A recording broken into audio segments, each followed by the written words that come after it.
စစ်တောင်းငါးငပေါင်းတုပ်လေးကိုထုတ်စားမှာဖြစ်ပါတယ်ငါးငပေါင်းတုပ်ထုတ်လို့ရှိရင်တော့မဲနင်းတို့ကတော့ငပုတ်တင်ကိုပဲသုံးပါတယ်ငပုတ်တင်ရနဲ့မှာအလိုက်ဖတ်ဆုံးပါပဲကိုကြိုက်နေတဲ့ငခုငချင်းကြိုက်တာစားလို့ရပါတယ်ဒီနေ့ကတော့မဲနင်းကရေကြော်သေးကအကောင်ကြီးတစ်ကောင်ရခဲ့ပါတယ်ဒါ1000နဲ့3000ဘူးပါနော်ငပုတ်တင်အကောင်ကြီးပါလို့ကဲမဲနင်းရဲ့အမေးလက်ရစစ်တောင်းငါးငပေါင်းတုပ်လေးကိုမဲနင်းနဲ့တူလိုက်လုပ်ကြည့်ရအောင်နော်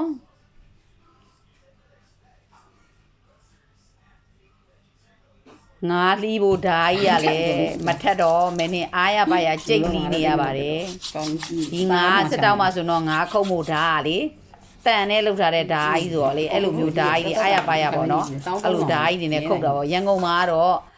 တခါတည်းဈေးမှာခုတ်ဖို့ရတယ်ဆိုတော့လေမဲနင်းတို့ကဒီလိုဓာကြီးတွေအိမ်မှာမရှိကြတာများတယ်ကဲအဲ့တော့မဲနင်းတို့ကကြက်သွန်လှီးတဲ့ဓာနဲ့ပဲကြိတ်ပြီးတော့ပဲလှီးကြတာပေါ့ကဲအသားကြီးကတော့တော်တော်ကြီးပါတယ်ငပုတ်တင်ကဒီနေ့မဲနင်းစားဘူးသမမှာငပုတ်တင်ကတော်တော်ကြီးတဲ့ငါးကြီးပါနော်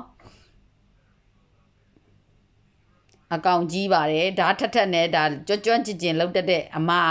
ဆိုရင်တော့ဒါပို့ပြီးတော့လှတာပေါ့နော်မဲနင်းတို့ကတော့ဒါ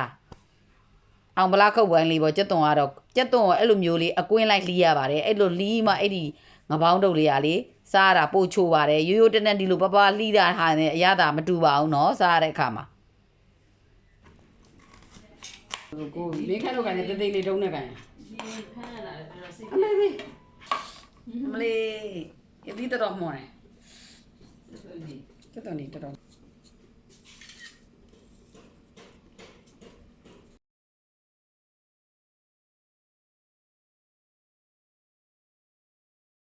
အဲ့ကောင်း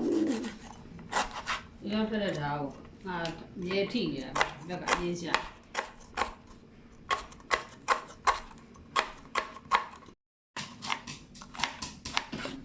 ဆရာကြီးဆိုင်ခံအောင်ကြိုင်မင်းနေဘုံဘုံနဲ့ထည့်မယ်စားထည့်မယ်စားနဲ့ထည့်မယ်လက်မကြီးနေတယ်ပဲစနမုတ်ထည့်မယ်ရောဒီပါနဲ့ခမညာဒါရဲ့ကြီးပဲခေါင်းရဲ့ကြီးရဲ့ခေါင်းကိုထုတ်တာရိုးမှလည်းပါရဲ့ကတ်ဘာငါးတဲ့ငါးတဲမှာဒီမဟီအောင်နော်အဲ့ဒါကအဟီဟိုငါးရဲ့အနှံ့ကိုထိမ့်ပေးတာနိရရဒါပါဒီခေါ်ရဲစီပါပဲရှိပါတယ်ရပါပြီရပြီကဲအခုဆိုလို့ရှိရင်တော့ဒီနေ့ငါးငပေါင်းတုပ်လေးကိုလှုပ်ရှားကြတာဖြစ်ပါတယ်စစ်တောင်းငါးငပေါင်းတုပ်လေးပါတော့စားပြားတွေကိုအကုန်နေထားပြီးတဲ့ဟာလေးကိုခုကပဲအကျက်မုတ်ကလေးထည့်ပါတယ်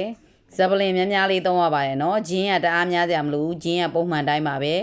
အပြိုင်အချိုမုတ်ပါညာတာတကအကုန်နေရပါတယ်ဟင်းချက်တလူပါပဲနေရပါတယ်ထောင်းတဲ့ခါမှာကြက်သွန်ဖြူရဲ့ဂျင်းရဲ့ဇပလင်များများလေးရဲ့ထည့်ပြီးတော့ဒါနည်းနည်းလေးနှက်မှအရသာလေးရဲ့ကောင်းပါတယ်ပြီးတော့စီလေးလည်းထည့်ရပါတယ်ဟင်းချက်တလူပါပဲစီလေးလည်းထည့်ရပါတယ်ကဲမင်းင်းတို့ကတော့ခေါင်းယူနှမျောလို့ဘေးမှာဖယ်ထားတယ်မင်းင်းအမတွေဆိုတော့ခေါင်းကိုတက်တက်ဖက်နဲ့ထုတ်စားပါတယ်ပေါ့နော်ကဲအခုဆိုလို့ရှိရင်ကြက်သွန်အနီးအကွင်းလိုက်လှီးပြီးသားပါထည့်ပြီးတော့ထည့်နေပါမယ်ဒီနေ့ကတော့ဆရာနှစ်ယောက်ပါမင်းင်းညီမနဲ့မင်းင်းနဲ့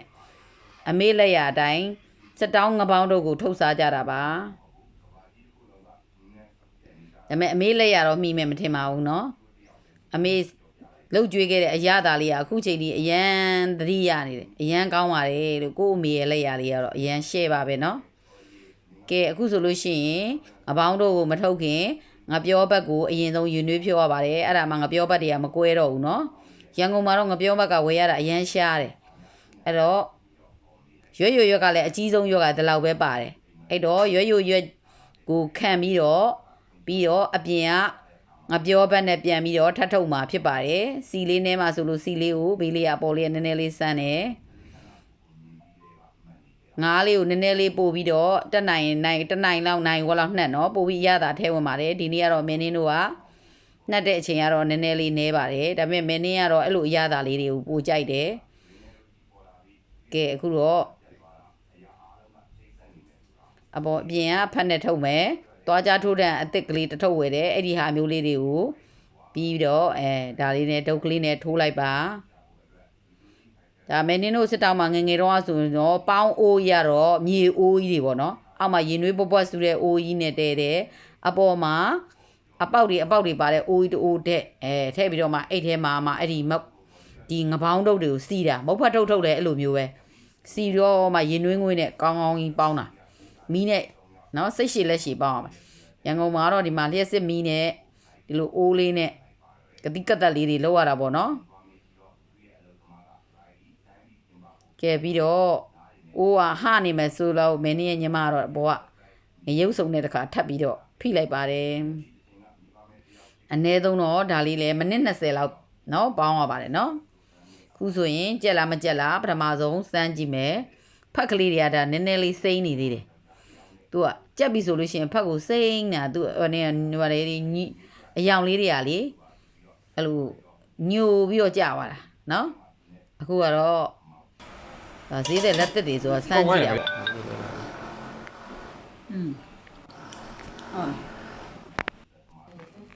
ဟုတ်ပြီကဲဒါဆိုရင်ပထမတအိုးကျက်သွားပြီဆိုတော့မြည်ကြည့်မယ်နော်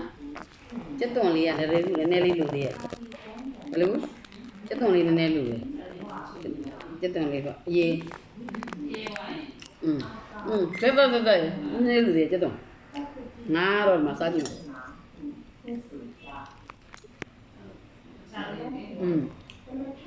နည်းနည်းလေးပဲလူတော့ကောင်းရနေတော့သူတို့ကစားအမင်းလေးနဲ့ပြင်းနေစား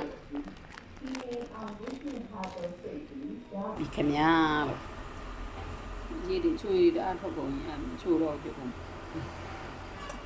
ဒီကိုမှချိုးရဒါတော့ကဲအခုဆိုလို့ရှိရင်တော့စစ်တောင်းငါးပေါင်းတုပ်လေးကြက်ပါပြီ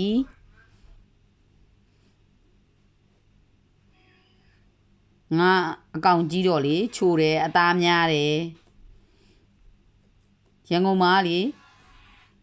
ဖက်ကဝယ်ရတာခက်တော့ဖက်ကအလုံလောက်မရှိဘူးအဲ့တော့မင်းတို့ကရွက်နဲ့အပြင်ကထုတ်တဲ့ဟာလည်းပါတယ်ဖက်နဲ့ထုတ်တာတွေလည်းပါတယ်ပေါ့အဲ့တော့ရွက်နဲ့အပြင်ကကာဘာထုတ်တဲ့ဟာကြီးကြတော့အချိုရည်တွေကတချို့အနှဲငယ်အပြင်ကိုထွက်ကုန်တာပေါ့နော်အဲ့တော့ဖက်ကိုလုံလောက်ဝယ်ပြီးအပြင်ကဖက်နဲ့ထုတ်တာတော့ပို့ပြီးတော့ချိုတယ်သူကကြက်သွန်လေးတွေနူးအီးမှသူ့ရဲ့ချက်အချိုရဲ့အရသာအရန်ကောင်းတာနော်စားရတာအရန်ကောင်းပါတယ်ဇပလင်နဲ့မွေးလေးနဲ့စစ်တောင်းငပေါင်းတုပ်လေးပါနော်ကဲအခုဆိုလို့ရှိရင်တော့မင်းတို့ကငပိရည်နဲ့ငပေါင်းတုပ်လေးကိုစားတော့မှာဖြစ်ပါတယ်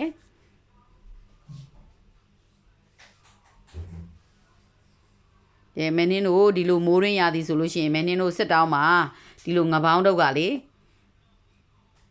အမြဲတမ်းထုတ်စားဖြစ်ပါတယ်စစ်တောင်းရွာမှာလည်းဒါလည်းစားတဲ့ဒလေးတစ်ခုပါပဲပေါ့နော်အဲ့တော့ချေရတဲ့မိတ်ဆွေတွေလည်းဒီလိုမျိုးစစ်တောင်းငပေါင်းတို့လေးကိုလွယ်လွယ်လေးပါနော်ထုတ်စားကြပါနော်